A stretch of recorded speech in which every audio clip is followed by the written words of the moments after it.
अरे साहब, एफसीसी यानी फेडरल कॉन्स्टिट्यूशनल कोर्ट, वैसे तो ये कहा गया था कि ये जो आईनी मामलात हैं उनको देखा करेगी, लेकिन जो ज़ाहिर है वफाक और सूबों के जो तनाज़ुआत होंगे या उनके जो मामलात होंगे उसको भी ये देखेगी। लेकिन आयरॉनिकली अगर हम देखें तो उसके जो जजेस की अपॉइंटमेंट है वो हुकूमत कर रही होगी, तो फिर जो जस्टिस बाबर सत्तार हैं या जो सीनियर जजेस हैं उनके कंसर्न्स तो कहीं ना कहीं सही हैं कि आप अपॉइंटमेंट भी आप खुद कर रहे हैं, तो कैसे वो जुडिशल इंडिपेंडेंस को जो है आप वो भी अश्योर करेंगे कि वो रहेगी?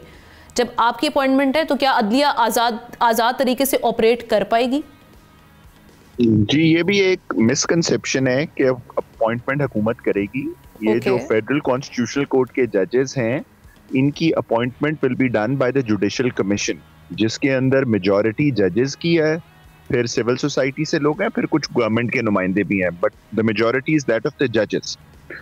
पहली दफा जब फेडरल कॉन्स्टिट्यूशनल कोर्ट बनेगा, फर्स्ट टाइम ओनली प्रेसिडेंट साहब on the advice of the prime minister उनका चीफ जस्टिस अपॉइंट करेंगे, और उसके बाद बाकी जो पहला बैच होगा वो भी चीफ जस्टिस की मशावरत से होगा ऑफ द कॉन्स्टिट्यूशनल कोर्ट। अगर आप इससे पहले चले जाएं, बिफोर द 26th अमेंडमेंट, इससे पहले जो जजेस की अपॉइंटमेंट होती थी वो भी तो हुकूमत ही करती थी, तो ये कोई अनहोनी बात नहीं है। पूरी दुनिया के अंदर अमेरिका स्टेक था जी, ऑपोजिशन का भी था, लेकिन आप पूरी दुनिया में देखें जो जजेस की अपॉइंटमेंट है यूएस सुप्रीम कोर्ट की, वो सेनेट का पूरा पैनल उनका इंटरव्यू करता है। But in our constitution right now ये हुकूमत अपॉइंटमेंट नहीं कर रही, पहली बात। दूसरी बात ये है कि जो वफाक और हुकूमत या दो सूबों के दरमियान में आपस में डिस्प्यूट होगा, ये आर्टिकल 184 के अंदर था कि ये डायरेक्टली सुप्रीम कोर्ट जाएंगे मामला। ये मामला जो सुप्रीम कोर्ट जाएंगे वो पावर्स उन्होंने फेडरल कॉन्स्टिट्यूशनल कोर्ट को दे दिया है।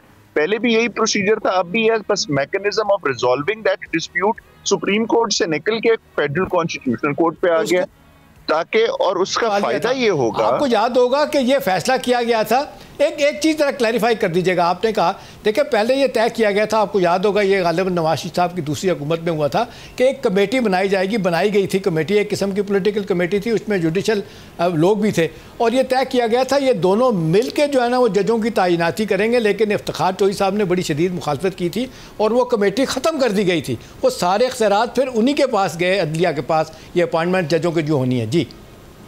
जी, आप बिल्कुल ठीक कह रहे हैं, ये दो कमेटीज बनी भी थी। सुप्रीम कोर्ट ने बाद में जो गवर्नमेंट की कमेटी थी उसकी पावर बिल्कुल ही खत्म कर दी थी।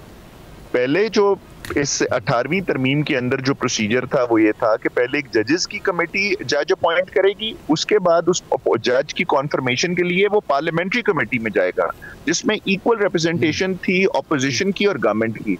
एक सुप्रीम कोर्ट की जजमेंट की वजह से जो पार्लियामेंट्री कमेटी थी उसकी पावर्स को बिल्कुल ही डाइल्यूट कर दिया गया। तो जब आप एक एक्सट्रीम पे चले जाएंगे कि जहां पर आप कहेंगे कि जजेस एक क्लोज्ड कॉरिडोर्स के अंदर अपॉइंटमेंट करेंगे और आवाम को बिल्कुल कोई पता नहीं लगेगा, ट्रांसपेरेंसी नहीं होगी, तो उससे आप एक सिस्टम अपॉइंटमेंट का एटलीस्ट ट्रांसपेरेंट हुआ है। तो ये जो एक मिथ है कि बात बनाई जा रही है कि हुकूमत ही जजेस अपॉइंट करेगी और हुकूमत के ही वो केसेस सुनेंगे, दिस इज नॉट करेक्ट। अपना आमना जो अभी आपने सवाल पूछा था कि जो खत है असदुल्लाह मिन्ना की तरफ से और अपने मंसूर अली शाह की तरफ से, मेरी खबर ये आमना कि इन्होंने इस्तीफा देने का फैसला कर लिया। इन्होंने दो जो जजेस हैं इन्होंने फैसला कर लिया है, अतर मिन्नाल ने और मंसूर अली शाह ने इस्तीफ़ा देने का, लेकिन इनके अपने ब्रदर जजेस जो हैं उन पे दबाव डालने कि ऐसा ना करें, ऐसा करने से आपके मामलात और ख़राब होंगे। तो मैं यही आरिफ साहब आप भी जवाब दे दें कि आप ये अगर जजों में सुप्रीम कोर्ट के जजों में इख्तलाफात पैदा होते हैं तो फिर जुडिशरी कहाँ खड़ी होगी, हमारी हायर जुडिशरी? सर, ये आपकी बात बिल्कुल ठीक है, जजेस के अंदर इख्तलाफ जाती नौइयत का तो बिल्कुल नहीं होना चाहिए। जिससे सफ़र कौन करता है? सफ़र तो आम आवाम करती है। जो एक जज को तनख्वाह मिलती है वो तो मेरे और आपके टैक्स पेयर के पैसों से मिलती है। तो जजेस का काम यह है कि अपने इख्तलाफात को दूर करें, और आम आदमी जो अल्लाह देता है, जो बशीरा बीबी आपके सिस्टम में, जिसको कभी इंसाफ नहीं मिलता, जिसको 75 साल हो गए हैं वो इंसाफ नहीं ले सकती, वो सिस्टम को हमने बेहतर बनाना है। जजेस at the moment are one of the highest paid public servants, if you can call them, in Pakistan.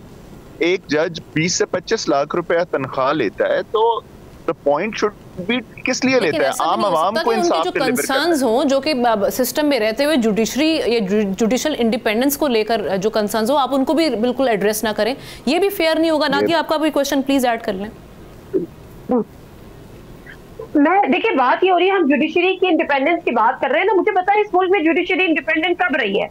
आप पिछले चले जाएं, भुट्टो साहब को फांसी हो गई, नजरिया जरूरत होता काम आ गया, उसके बाद सारी चीजें हो गई, मार्शल होते रहे, पीछे जजेस आते रहे, हम इंडोर्स करते रहे, मुशर्रफ साहब ने कू किया, उसको इसी जुडिशरी ने 3 साल दे दिए कि जी आपको कोई अमेंडमेंट करनी है, आपको ये करनी है।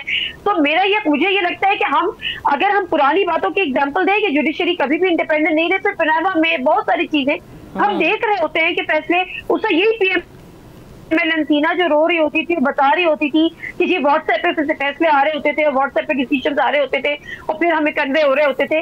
तो मैं अगर इसकी पुरानी चीजों की मिसाल दूं तो फिर मुझे नहीं लगता कि अभी भी कोई बेहतरी हुई है। जहां हम कल खड़े थे वहां हम आज भी खड़े में। हाँ, कुछ के लिए अगर हम गवर्नमेंट की बात करें तो उनके लिए ईज है। अभी हम जिस जुडिशियल कमीशन पाकिस्तान की बात कर रहे हैं कि उसमें चीफ जस्टिस भी है, उसमें गवर्नमेंट भी है, उसमें अपोजिशन भी है, उसकी जरा परमिशन बता दीजिए कि उसका वेट किधर है। आप बताइए कि एक चीज पहला बेस्ट चीफ जस्टिस वजीर आजम की एडवाइस पर लगेगा, वो क्या आप उसको ये बता दें कि क्या वो वजीर आजम की या जो बताई हुई चीजें हैं उनसे वो इनहराफ करेगा। प्लस ये कि आपने उसमें ये शर्त भी डाली है कि अगर कोई आप उसकी कभी भी आप उसकी पोस्टिंग कर देंगे, कभी आप उसके ट्रांसफर कर देंगे, और अगर वो उससे इनहराफ करेगा या उस पर यस सर नहीं करेगा तो वो रिटायर का सबूर होगा। चले लास्ट कमेंट। बहुत सारी चीजें हैं जिसपे सवाल है, लेकिन अगेन मुझे ये समझ में नहीं आता कि जी श्योर जी हारिस साहब आपका लास्ट कमेंट चाहूंगी मैं। जी मैडम ने बिल्कुल ठीक कहा है, I absolutely agree with most of what she said कि हमारे मुल्क में अपेरेंटली जो हिस्ट्री है जुडिशरी की को फ्लैटरिंग नहीं है। हमें इंडिपेंडेंट जजेस चाहिए, हमें वो जजेस चाहिए जो आम आदमी को इंसाफ दें और इंडिपेंडेंस के साथ वो फैसले कर सकें। क्या जो पहले सिस्टम था, जो इनिशियली था, वो क्या ये डिलीवर कर सका ऐसे जजेस? Probably not.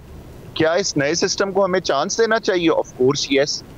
आइंस्टाइन ने क्या कहा था कि पागलपन की क्या डेफिनेशन है? क्या वही काम बार बार करते जाएं और एक फर्क रिजल्ट एक्सपेक्ट करें?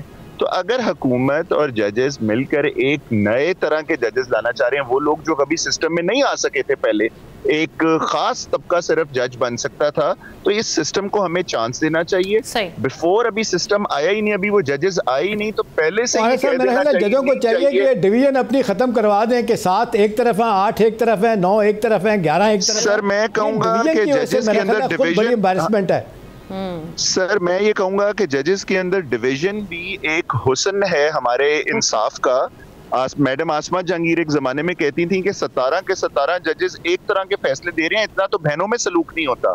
तो अगर जजेस आपस में भी डिवीजन करेंगे, एक लीगल पॉइंट्स के ऊपर होनी चाहिए, पर्सनल मैटर्स के अंदर डिवीजन नहीं होनी चाहिए। ये पूरी दुनिया में जजेस के अंदर on points of law division होती है। ये हमारे सिस्टम का एक हुस्न है जो रहना चाहिए। बिल्कुल सब्सक्राइब करें और बेल दबाएं ताकि कोई खबर रह न जाए।